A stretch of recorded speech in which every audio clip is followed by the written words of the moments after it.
पहले धराली में विनाशकारी सैलाब आया।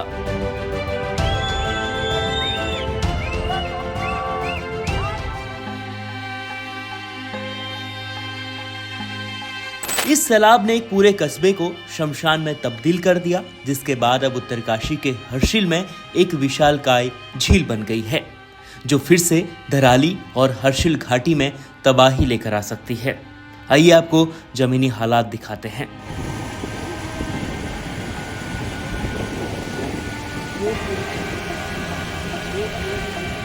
नमस्कार दोस्तों, इस वक्त मैं हर्षिल में मौजूद हूँ।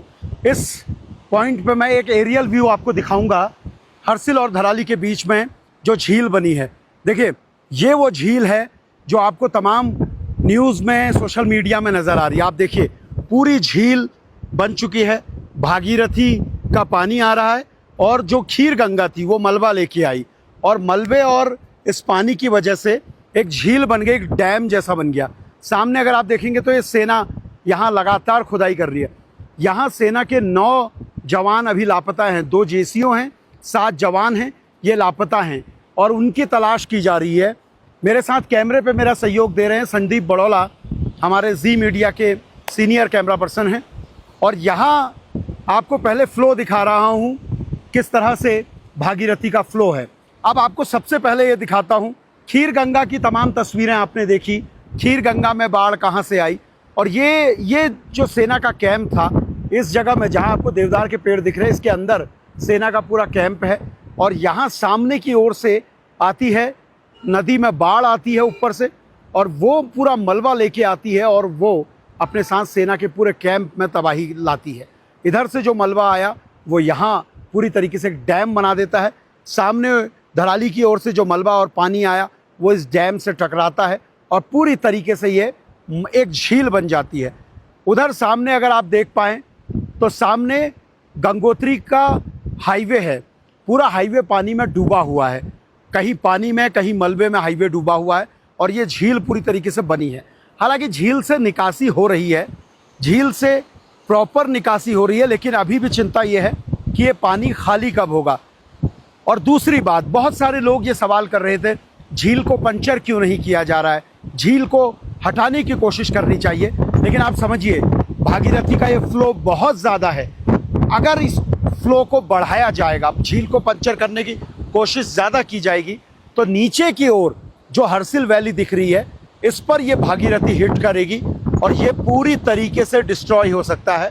नदी का रुख बदल सकता है, पूरा धराली बर्बाद हो सकता है, पूरा हर्षिल बर्बाद हो सकता है। इसलिए ये तमाम विशेषज्ञ, चाहे सेना के हो, आईटीबीपी के हो, एनडीआरएफ के हो, एसडीआरएफ के हो, और जो साइंटिस्ट यहाँ पर काम कर रहे हैं, उन सब की ये राय है कि इसके फ्लो को धीरे धीरे पहले ऐसे निकलने दिया जाए, उसके बाद इस पर मलबा हटाने का काम होगा।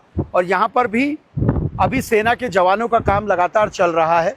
आप हर जगह देखिए, सेना लगातार सर्च अभियान में है, चाहे ज़ेवियर रडार का यूज़ करना हो, चाहे जीपीआर का यूज़ करना हो, उन सब से लगातार सर्च किया जा रहा है। और एक बार ये सर्च ऑपरेशन जब कंप्लीट होगा तो फिर इस मलबे को हटाने की प्रक्रिया शुरू होगी। एक साथ साथ में ऑपरेशन बीआरओ भी चलाएगा। बीआरओ जहाँ से नदी में गाद है, मलबा है, उसको हटाने की कोशिश करेगा, लेकिन उसके लिए ज़रूरी है कि ये पानी कम हो।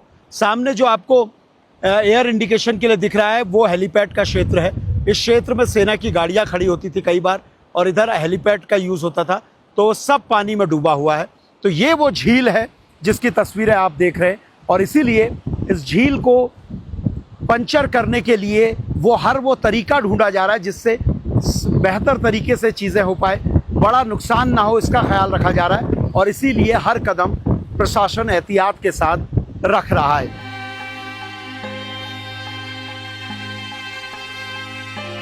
उत्तरकाशी के हर्षिल घाटी में 5 अगस्त को बादल फटने के बाद यह झील बनी। हालांकि अब झील का पानी धीरे धीरे कम हो रहा है, लेकिन उत्तराखंड में आज भी लगातार बारिश हो रही है और इससे समस्या और बढ़ रही है।